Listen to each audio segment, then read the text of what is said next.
Hey, what's up? My name's Mike. I'm a designer here in Toronto.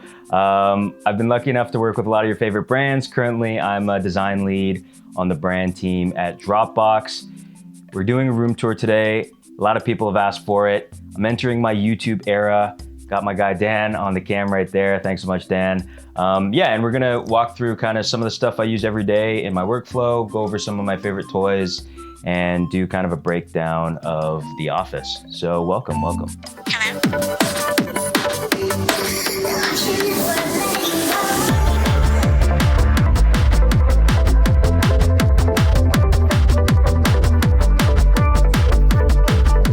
So the room is pretty small itself, but definitely made the most out of it. One thing that I really wanted to make sure that I have is surrounding myself with inspiration, with artists that I love, objects that I love. It keeps the inspiration flowing, but also too, endless references. It's great. Starting here on the wall, right when you enter the door, we got, some of my favorite artists right here. If you look up here, this is Gangbox, Moya, excellent artist from Toronto. Him and I actually went to OCAD together, so this is super dope. This is, of course, the 13 Captains from Bleach. We'll get some B-roll on that. This is actually a custom frame job. The artist is named Dirty Robot, so if you look up Dirty Robot on Instagram or Google, you'll be able to find them. Really liked that on some of my other pieces, oftentimes I've done more of like a silver kind of framing, but this time we actually chose to do a little bit more of like a greenish gold, which I think really picks out some of the highlights here, which I really like.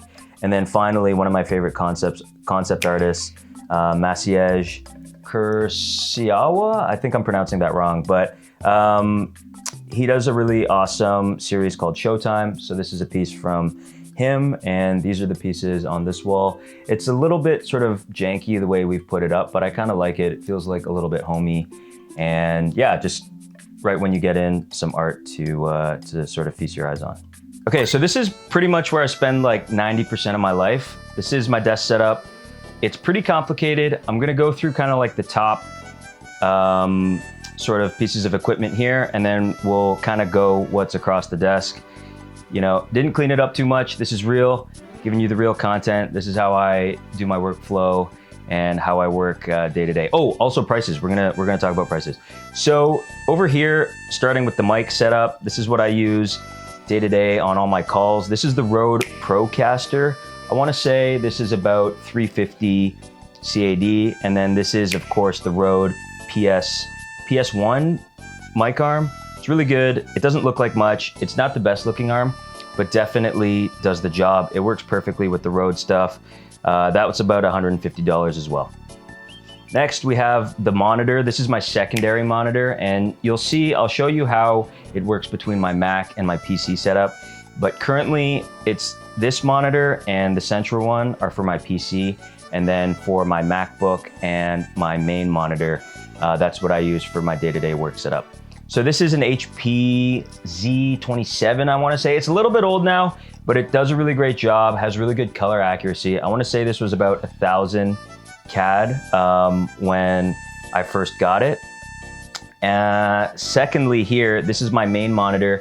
This is the Gigabyte M32U, and I cannot say I can recommend it that strongly. It's super highly rated. I know a lot of people really like it, but for me, I've had problems. I've managed to kind of troubleshoot quite a few of them, so I've come around a little bit to it, but this guy, yeah, kind of on the fence.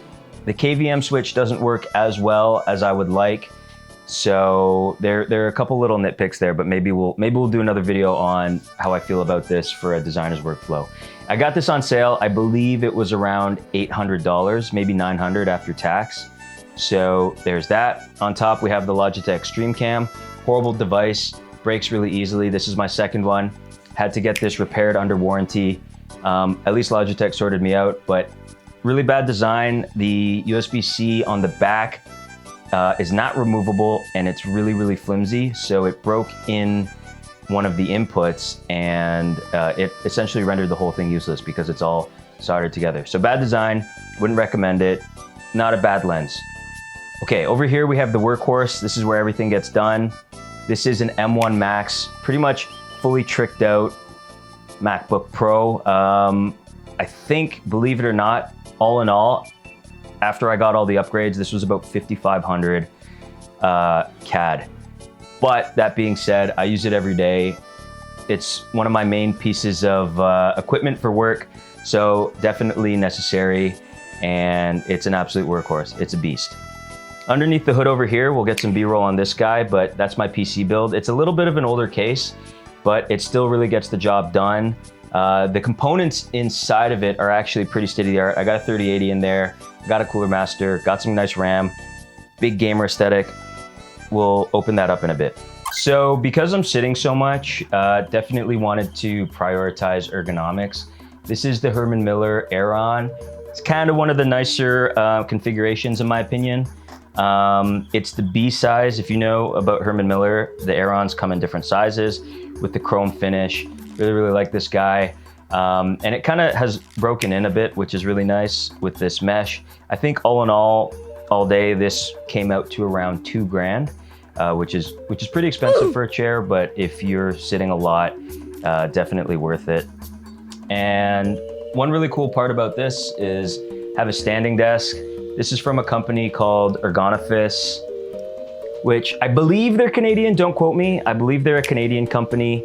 They are based out of Montreal or Quebec, I believe. I got this all white finish. This is one of their larger configurations. Obviously I have quite a large setup, but the one thing the complaint I will have is this finish actually attracts dust. It shows dirt really easily. So you do have to maintain it if you want it to look nice. That being said, the desk has really great construction. The legs are super solid. The motor's solid.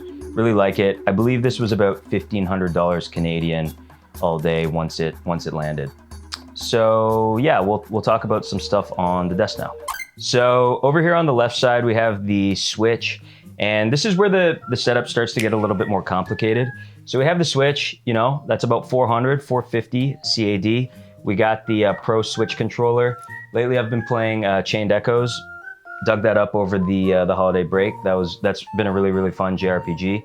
Highly recommended. I actually have that feeding into the Go XLR Pro. I have that as a relic when I was doing a lot of gaming streaming, but that thing's really fun. It allows you to control the audio and sort of the levels of sort of, you know, different inputs. So I can get that going straight into there when I want to play Switch. I have and I'm not going to show you the undercarriage because it's bad wire management, but I have the Elgato HD 60S plus S, whatever it is. So I'm actually able to play Switch through this main monitor here and listen to it because of the Go XLR Pro, because the Switch, it's not the easiest to integrate into a PC setup, so that's really nice.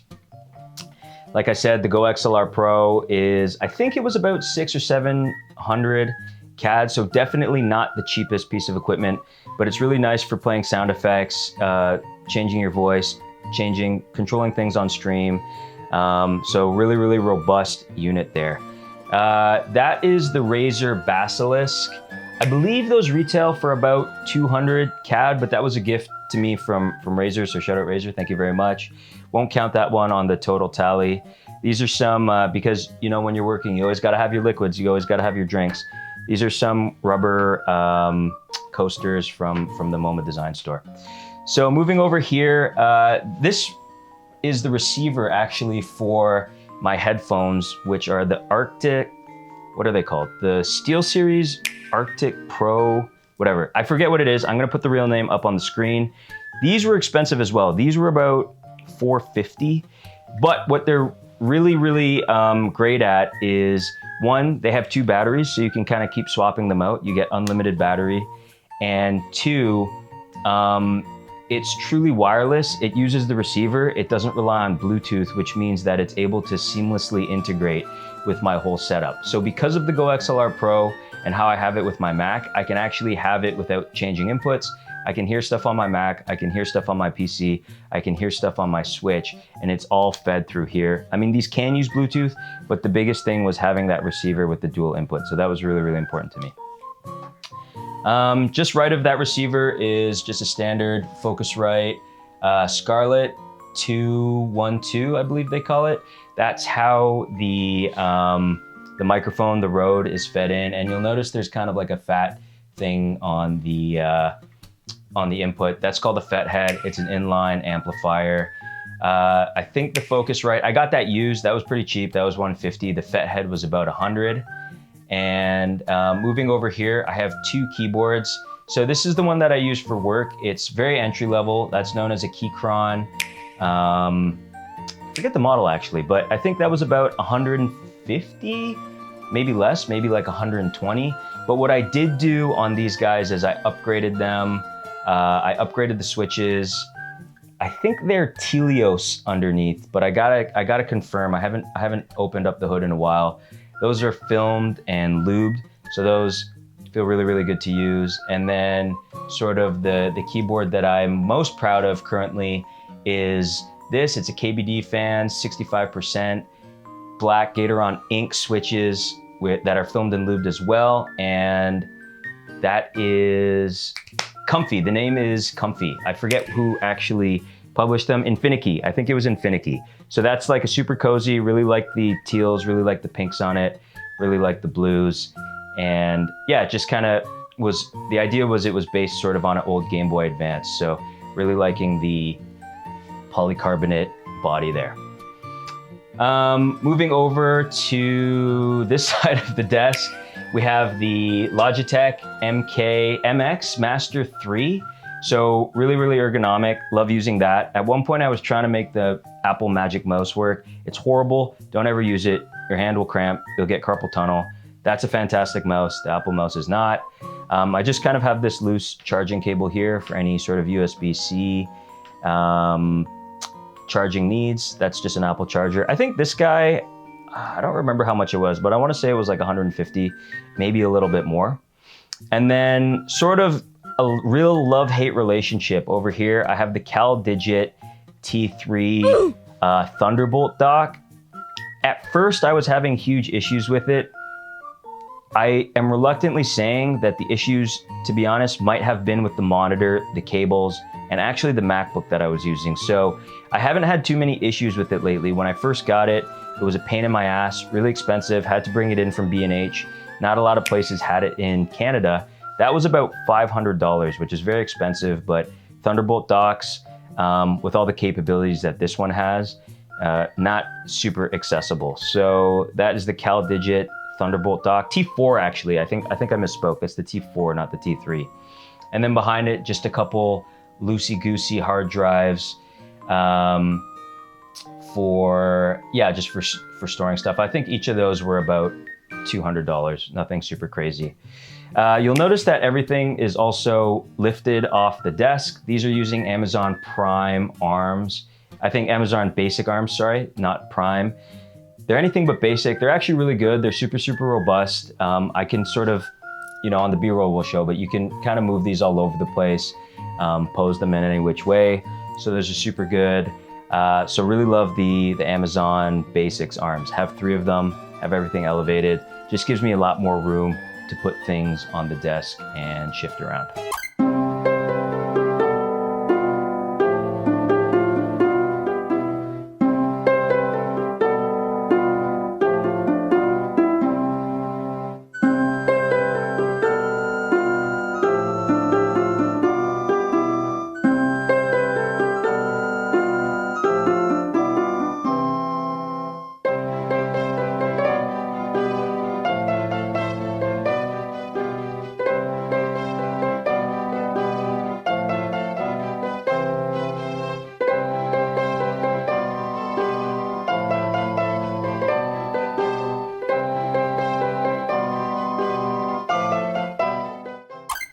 Okay, so one place that is a bit of an embarrassment, super messy. It's kind of where everything gets put before it either gets out of this place or it needs to be organized, or I really don't have a place to store it for the time being. The closet, a lot of shoe boxes, a lot of shoes I still need to get rid of, a lot of random things. We got a random Yeti arm, Manfrotto tripod, which is kind of a nice piece. I'm not gonna count any of these parts of the office because they're not integral to any workflow. But you know, kind of some cool stuff, some extra keyboard things right here, as well as my 2 fight sticks. I have the bigger fight stick up there, which was a gift from Razer, which is super nice again. And then I have the Hitbox. If you're familiar with Hitbox, it's kind of a leverless thing to use for fighting games. Actually, I'll take it out. So that's pretty cool. That's super dope. Shout out Hitbox if you know what that is. But yeah, like I said, this is kind of just where things are put for the time being until I find a more permanent location for them, or I really don't have a place to put it. A lot of the stuff I don't want to look at. Too many shoe boxes, too many things. We're gonna close this. All right, here's where we really start to get into the nerdy stuff. One thing that I'm really proud of in this whole office, I was able to outfit it with Vitsu shelving. It's a brand I've admired for a very long time. If you know Vitsu, they're kind of grails among designers. Really sort of minimal, but lovely attention to detail, super precise machinery, and this is in their off-white color. I wanted to kind of keep that tone for the room. So that's doing a lot of the heavy lifting in this place. I'll show you later what it looks like. I actually mounted lights underneath it to highlight all the collectibles, all the toys. But the shelving overall in this whole room was quite expensive. Had to ship it in from the UK. I think all in all, they were about $9,000 for the whole set. So quite expensive, but in my opinion, worth it. You can bring it with you. It's something really great, lifetime investment. We're gonna start in here. This is where I keep all my equipment for either shooting content or having you know, extra hard drives, things like that. So this is the drawer here. You can come check it out. Pretty messy, you know, keeping it real. Roughly speaking, this top drawer is for sort of all the camera equipment that I have. So yeah, let's kind of go through it. This is and some of the equipment is a little dated at this point, but still gets the job done. This is the Zeiss 16-35. It's heavy, it's built like a tank. Dropped it a couple times, but still works. Super wide angle for that. This is the Zeiss, I want to call it the Batis or Batis, I think. This is the 1.8, 85 millimeter. This is great for street style photography. If you've ever shot, or if you've ever seen street style, it's probably shot on like a 70 to an 85, so really great for that. Originally, I think when I got in a little bit more serious into photography, I originally started with the Sony A7 II, but quickly I realized that I wanted to shoot more video. This is definitely feeling a little bit older. I was at VizTech the other day, saw the A7S III, that was looking great, but that was still about $5,000. This is the A7S II, a little bit old. I think I paid probably, I want to say like 3.5 CAD back in the day. So not cheap, but definitely cheaper than what the 3 is now. Oh, sorry, we didn't even go through prices on this. I think this was, I got this used. I think I paid about $600 for this, and I probably paid about $600 for that as well. So moving through here, this is kind of my travel kit, my to-go kit. Little cute thing from Muji, really great. Have some cables in here. One thing that I can't recommend enough is grabbing one of these power bricks. This specific one is from Ugreen, has 3 USB-C inputs. It's 100 watts. It can actually charge the MacBook Pro on the go, which is fantastic. And everything's sort of kept in there. You can charge all your devices. That's really great. I think that was about $100. And then all these cables here are just various Apple cables for charging my iPhone as well as my MacBook if I want to. This is also a really great camera here. If you've seen on Instagram, 99% of the time, if I'm shooting a fit pic, if I'm posting stuff on my story, it's shot with this. This kind of actually reignited my love for photography. I was sort of really shooting a lot of film before and lugging around my mirrorless. It was so heavy, it was really killing me. So I'm really happy that I got this. This is the Ricoh GR3X. So this is the 40 millimeter focal length. It's just a little tighter. It's closer in focal length to one of my favorite cameras, which I'll show you later. So it's really compact. You can slip it away. Unfortunately, you lose a bit of that utility once you put the flash, but I really love the look you get with this Pentax flash. single flash, especially in the daylight, isolates the subjects really well. Really cool piece to have, and a great travel kit. So I think the body right here was about 12 to 13 CAD, and this flash, I got it used. I think I ended up getting it for 200 CAD as well. So moving along, the bane of my existence, Magic Mouse. We're not going to talk about that. This is a camera that's within the Sony family. I actually use it now strictly for streaming. So this is the Sony RX100 Mark IV. What's important to note about the 4, even though the 5 has a much longer optical zoom, why I specifically bought a used 4 is because it was one of the last models that had aperture 1.8, I believe, 1.8 or 2.8. But why that was more important for me, I didn't need the zoom, but the speed of the lens was much more important. Way better for low light when I was using this to shoot. But now that it's a stream cam, sometimes it's dark in here. This is a great little beast. I think I bought this used. I ended up paying about $500 for that.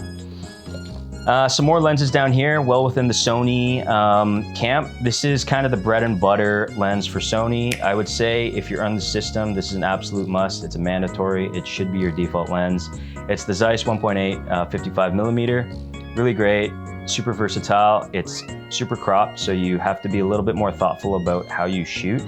But really great overall lens. And then finally, have this, just this kind of, it's not even the Zeiss one, f2, super quick pancake lens, 28 millimeter, just one you want to do like a quick little wide boy. After that, we have the Rode shotgun mic. Not much to say about this, not too pleased with it. It's not that great. That's why I have the lavs. And then finally, the kind of the crown jewel, I think, is my Contax T2. I paid a really great price for this. You guys won't believe it. I think I paid like 600 CAD back in the day for this. This can easily go for like 12 to 1500 CAD, which is absolutely insane. Shout out all the Nepo babies who boosted the price on this, but this is a great little piece. This is what I was shooting film on last time I was in Asia. Shot all my photos on this. Contax T2, 38 millimeter. And that's why I really love the Ricoh, because it's very close in size and focal length. So that's kind of the top drawer here. Quite a bit to go through. We'll go to the second drawer. There'll be some B-roll of that. Pretty generic stuff here. Have a duster I just got off Amazon for just getting the figures looking polished. Got my sunglasses here. Really not too much to talk about. Some trays to add a little bit of organization. And then finally in the bottom, this one's a little bit of a catch-all too. Have some sort of random assortment of things. The extra pair of headphones, the Sonys that I don't use anymore, they're broken. Got some card sleeves. Got some Le Seraphim stuff from a K-pop store in Toronto. And then also too, we got some crazy cards, photo cards. If you guys are into that, maybe we can get some B-roll of that too. Okay, so that's all the drawers. Okay, so on this side, this is where I keep most of my collectibles, all my sort of books, design books, magazines, things I've gotten from travels. Really great for pulling inspiration. When I'm starting a new project, generally I'll hit the shelves first, try and pull some references, take some photos. It's a really great way to sort of mood board or get some inspo without necessarily hitting the computer first. Some of my favorite pieces up here, you know, I have a ton of Brutus mags, a ton of Idea mags from Japan.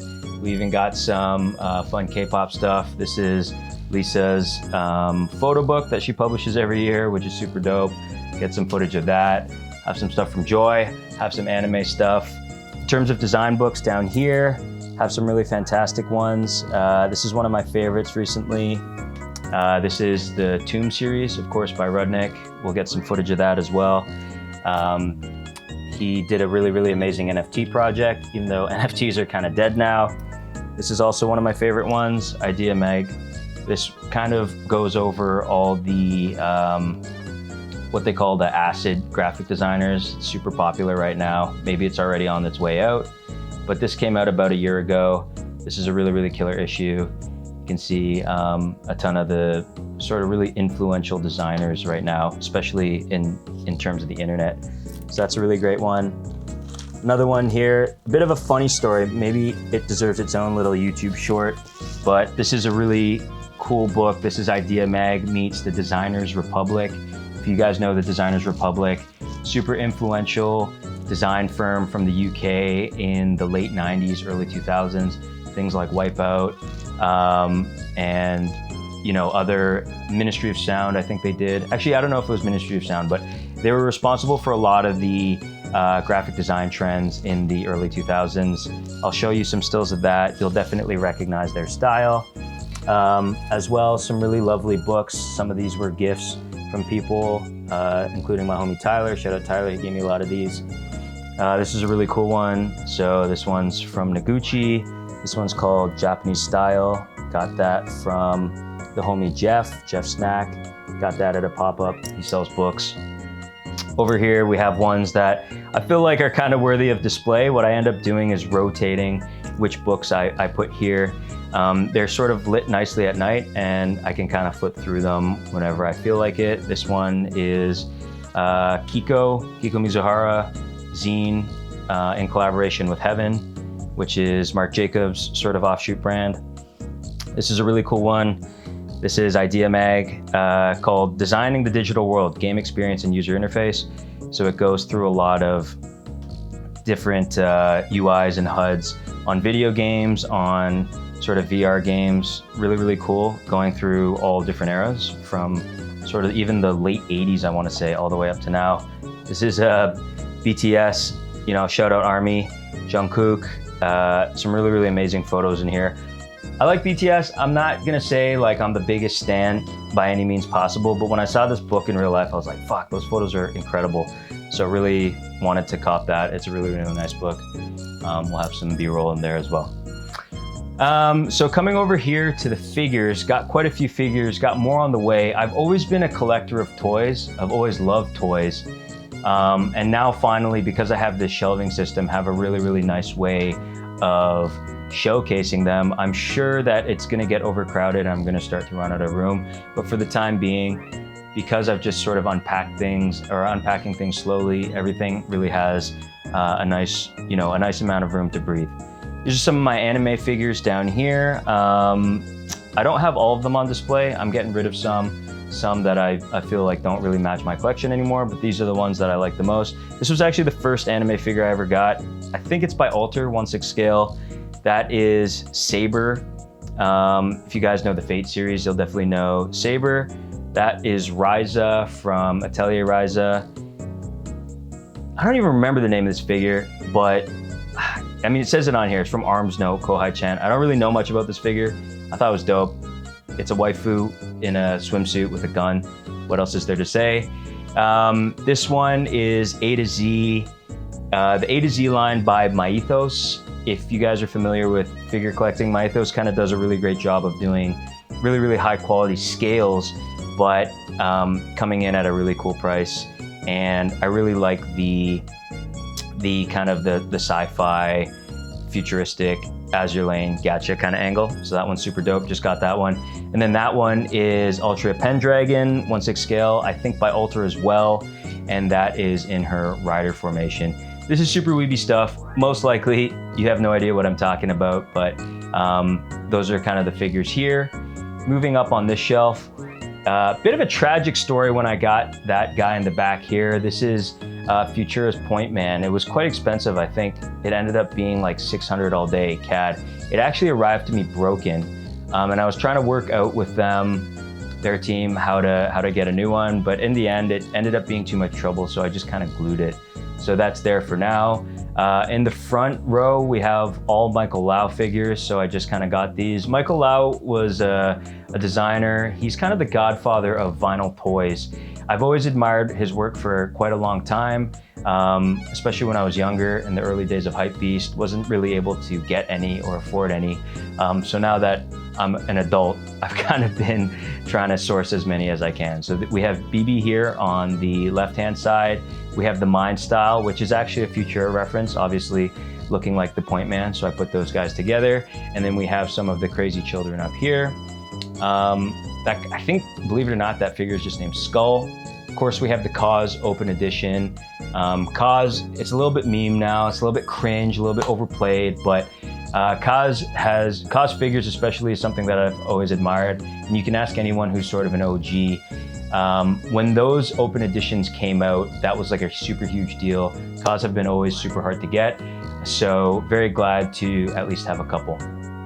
And then finally on the top shelf here, or the second top shelf I should say, we have some more companions. We have Big Lie, the other Dissected. We have more Michael Laus in the front here. This is one of my favorite. This is Davey from LMF. If you know that figure, it's kind of infamous. That one, I'm still looking for the accompanying MC Yan from the Hong Kong rap group LMF, Lazy Motherfucker. In the back over there, we have the Macbeths, the Ladies of Meat, which is a little bit of a rare joint back in the day. I remember seeing that at Magic Pony for about $250. That must have been, honestly, 12 years ago. Now that thing on eBay fetches for about 12 or 1300. And then finally, we have the 400 scale acronym, the first acronym Bear Brick. Wasn't involved in this one, but that was a gift to me from my friend Errolson, who is the founder and designer of Acronym. And yeah, thanks Errolson for that. Finally on top, we have kind of like my old school nostalgic games, stuff that I haven't been able to throw out. We have a lot of Game Boy Advance games up there. My love for JRPGs is showing. Golden Sun 1 and 2, probably my favorite Game Boy Advance games of all time. And then we have sort of other various anime DVDs, old school PlayStation games. We'll get some footage of that. And then of course, my Switch games over there. So that's this shelf. A lot going on. Hopefully we'll get some good B-roll and show you some of the details. Okay, coming eye level down here, we have a lot of things you'll notice underneath the shelving. This is a deck that I've yet to hang up. This is super dope. This is Supreme Akira collab. I have some other decks here, some I gotta get rid of. I don't necessarily know if I'm gonna hold on to them, but those are there for the time being. You'll see I actually have two Noguchi lamps. I have Philips Hue in those. Actually, this whole room is Philips Hue. We'll get some shots of it at night. I think together, those lamps were quite expensive, with the USD being what it is. In CAD, I think in total, those were about 1,000. We have what is a printer stand. Actually, let me put some of this away. From Yamazaki Home, which is cool. I like it in white. It's sheet metal, so it's really, really heavy, but really, really durable. Have some of my bigger posters and magazines that don't necessarily fit on my shelf. This is my MacBook Pro case. It's actually a nice sort of leather, which I'm really, really pleased about. Got two older MacBooks there. One is from 2011. It's the first unibody, which was my first serious computer. And then I have another one from 2019. Not currently using those, but those are just kind of being stored. You'll notice I have a subwoofer here. We'll kind of talk about the speaker system in a little bit. And then I have a really cool piece here. We'll probably just show it in B-roll, but that's the Complex Con Takashi Murakami piece. I think it's called Mr. Dobtopus. This thing's fetching for like a hell of a lot on eBay. I don't think I'll sell it, but it was quite expensive when I bought it. I think this was about $1,000 CAD, maybe even USD. And then over here, I have an old Wacom tablet. Believe it or not, I actually bought that within the last year. It's very old. It's about 10 years old now, but it still gets the job done. It's really good for getting bigger sketches. I've tried drawing on my iPad before, but I just find that the bigger form factor, it's much easier to draw on. You'll notice too, I have quite a bit of storage. Those are from Muji. I think in total, all the tubs that I have on my shelf were probably about $250. And then I have some of these Herman Miller guys right here and a cable management box. So I think those were probably, I got them on sale altogether. That was probably about $200 as well. A hobby that I've gotten into recently is collecting vinyl. I'm not gonna go through all the vinyl here, but these crates are pretty cool. I really like the colors. I got them from 313 Design Market. It's a company called Aikasa. I believe they're Japanese. They're not quite as high as I would like them, but I don't think their intended use case is necessarily for vinyl, but have these really two fine colors here. I think they add a really nice pop of color to the room. So one thing I wanted to show quick, we're kind of simulating night. It's not nighttime, but we're shooting at a low exposure, is this underlight here, I actually outfitted it all with IKEA lighting. I was having a really hard time finding stuff that would fit flush into the shelving, as well as being cost effective, plus also the right temperature. So you'll see that the whole place is outfitted with Philips Hue, and then I have these IKEA Undershelf lights that kind of highlight all the collectibles, things like that. And I even have the Philips Hue behind the monitor. And if I wanted to, I could get the lighting above, but generally it's pretty harsh, so I don't use it.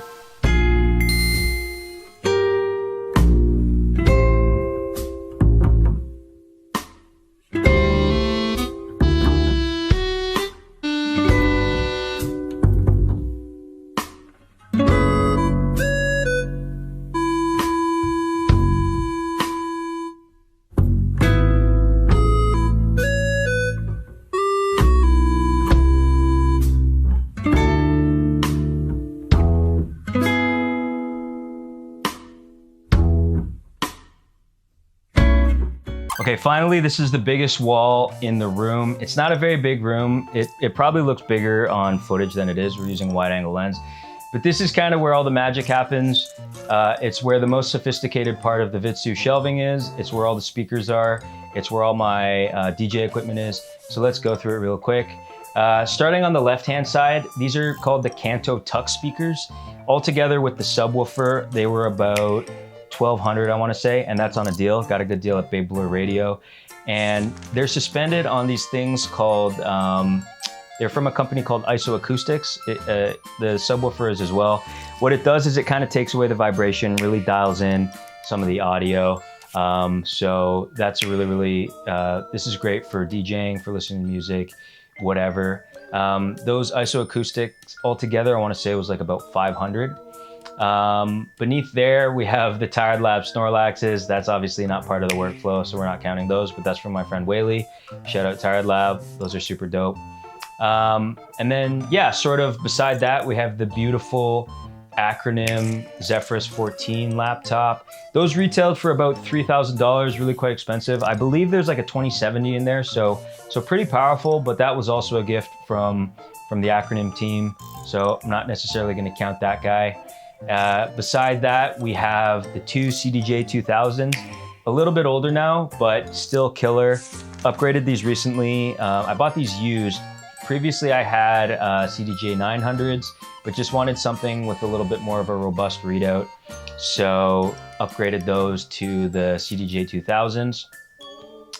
I think each of these were about $2,000, which is funny enough, that's the name of their model, but still quite expensive. Sold my other ones, didn't have to pay as much for these, but about $2,000 each for these units. Below this is probably the oldest piece of equipment I have in terms of DJing. This is a DJM 900. I got it like first or second year university. Definitely did not have the money at the time. I think it was probably about $2,500. I was leasing it, or not leasing it, I had put it on a payment plan at Long McQuaid. So definitely spending above my means, but had a lot of fun with this. It's seen a lot of gigs. This is going to be its final resting spot. It's definitely seen better days. Over here is probably my newest piece of equipment. This is SL1200. If you guys are familiar with DJ equipment, this is kind of the all-time classic Techniques. This is actually the limited edition 50th anniversary. That's why you see the yellow finish here. When I saw this 50th anniversary bundle came out, there was about 9 colors. I definitely had to get the yellow. I found it so striking. I love the industrial feel to it. And it just really adds a pop of color to the shelves, which are otherwise a little bit more neutral. Just love how that looks on the shelf here. This was about $1,500. And I would say with the two heads, the two styluses, and then this brain dead slip mat, that's probably another $500. So we can say all in all, that's about $2,000. And then finally over here, have some more goodies, have the other speaker obviously, have some collectibles, some magic cards, some sealed products, stuff I'm not gonna open, hopefully gonna sit on it. It's gonna be worth $1 million one day. Got a couple more illustration books at the top, which are really, really nice. Love pulling those down. And we have that other Noguchi lamp that I was talking about with the Philips Hue. We'll show what that looks like at night. Gives this place a really, really nice warm glow. And then finally down here, have some final collectibles. my guy Drew with Margin. Got to get the skincare. If you guys are familiar with this is a bit of an old school unit. It's used kind of for like music production. This is called the MIDI Fighter. It actually has Sanwa buttons similarly to my other fight pads. So this is really great for triggering samples.